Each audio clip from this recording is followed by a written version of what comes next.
Well, I don't think anything really came out that benefited WCT. The decision was made basically that the USLTA would remain with the ILTF, and the ruling of the ILTF is that World Championship tennis players can't play in any open tournaments such as Wimbledon, Forest Hills, French Championships, and so the USLTA has really just endorsed the ILTF and gone along with them. Now, your second year will conclude in May. Do you foresee in this year any settling of differences between WCT and the ILTF? I really don't think that at the moment that there is any chance that 1972 will have a compromise or will come to an agreement. I think that there's always a chance that something may happen, but at the moment it's really like status quo and nothing is really happening with it. So WCT is planning to just carry on running its tournaments, the World Championship of Tennis, and to promote professional tennis and try and get a healthy competition going.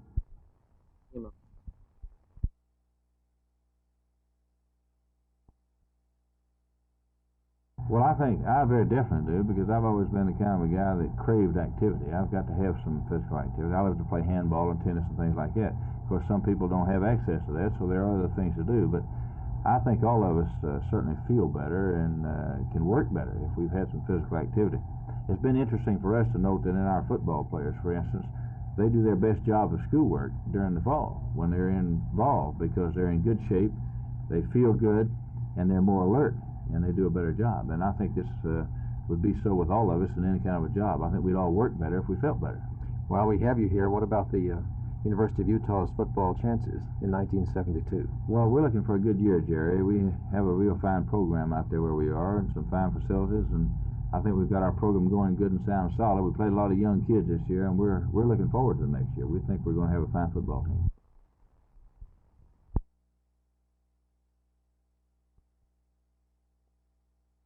Welcome to 2321 West Broadway in Fort Worth. Ernest and Gladys McKee live here, just the two of them, and 13 of their 15 children. The youngest child, who is still at home, is 6 years old. The eldest is 19. The two who have left home, both girls. Edna spends much of her time here at home with her mom and dad, helping them keep things going. The other daughter lives somewhere in Fort Worth. Her 12-year-old son, Jeffrey, lives here with his grandparents. If you live in Fort Worth, you've probably passed within 100 yards of the McKees' home a dozen times or more, but you probably never knew it. Just on the other side of an earthen dam is a dinner theater. Over there, $30 will just about pay the price for an evening's entertainment for 4. Over here, $30 pays the rent. On days like today, it's not too bad calling 2321 Broadway home. A cool breeze blowing through the places where windows ought to be is really kind of nice.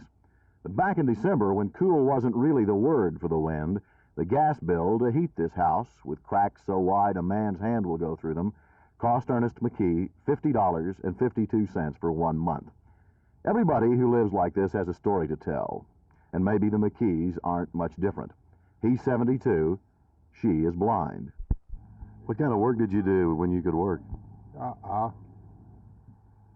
Mostly good road. I'm sorry? I worked on a good road. Worked on the road? Yes. On the construction work, I see. What happened that you had to quit working? Well, I just got, my health wasn't good. I worked on that job. I'm at about 8 or 9 or 10 years. How long has it been since you worked last?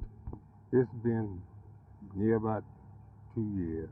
About 2 years. So you were about 70 when you were still working, weren't you? No, 69. 69. It's hard to know what's best in a case like this. Shawn Lowe, the community action agency worker who tries to help the McKees, talked with the owner of the house. He was told not to worry about it. When he said he was worried about it, he was told then, "What do you want me to do, kick them out in the street?" I don't think that's what Shawn wanted. I think he had hoped some windows just might be replaced and some holes patched up. Jerry Taff, Channel 8 News on the Move in West Fort Worth.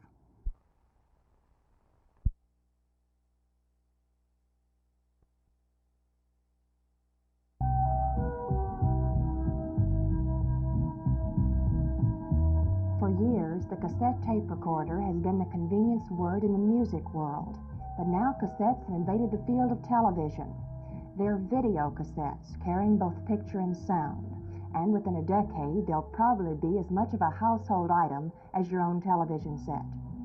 Video tapes are nothing new, but the cassettes are. The video cassette, just released by Sony, is made to work with any color or black and white television set. It's the simplicity of this innovation that's so revolutionary. All you do is push the cassette in the machine, punch the start button, and up comes the picture on the set. The sound is stereo and the picture's in color. It works just exactly like a small cassette recorder. The video cassette can be stopped right in the middle of a show, taken out, and then reinserted later on so you can finish your show. Of course, like anything else new and different, it's expensive. The video cassette machine alone costs about $1,000, and a 1-hour cassette runs $30.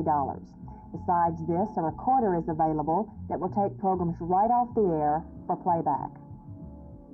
But just like anything else new, it won't be long before American homes have not only book and music libraries, but TV cassette libraries as well. Martha McIntyre, Channel 8 News on the Move.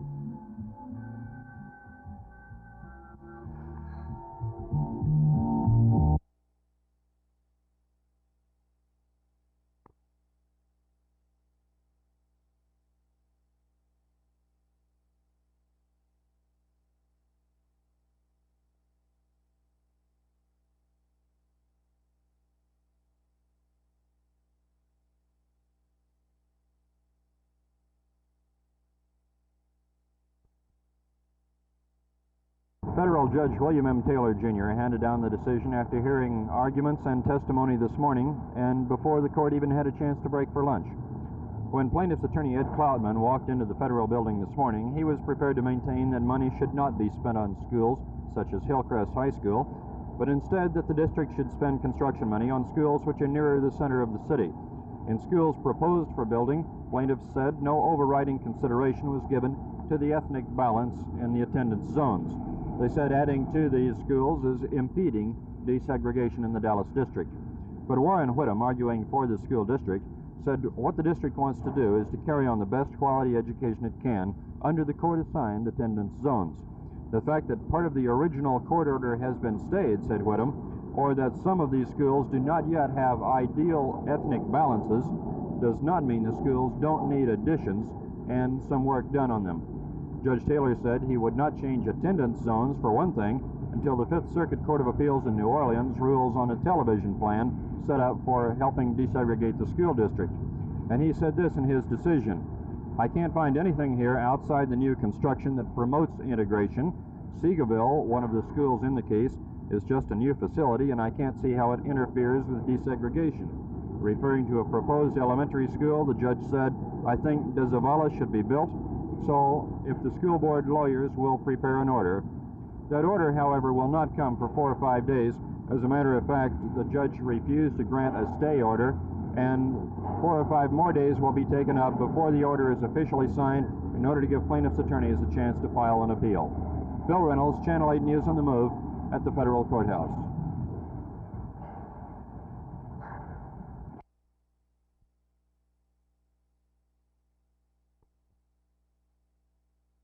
After the council meeting Monday, Mr. Johnston was quoted in the press as saying that his delay in the library bond election for 18 months resulted in a cost savings from $12 million to $6.8 million for the new central library. This is just not correct, and I think it's important that the citizens of Fort Worth have the facts presented to them correctly before they go to the polls. The truth is that the original September 1970 bond election proposal for a new central library was $7.9 million, not $12 million. The one that's going to the voters in April of this year is $6.8 million, which is much different than what Mr. Johnston indicated. And the cost savings had nothing to do with any effort of Mr. Johnston. The cost savings were a result of a committee of the library board and the city council working many, many months cutting costs and reducing the size at all possible levels without sacrificing the legitimate needs of the city of Fort Worth.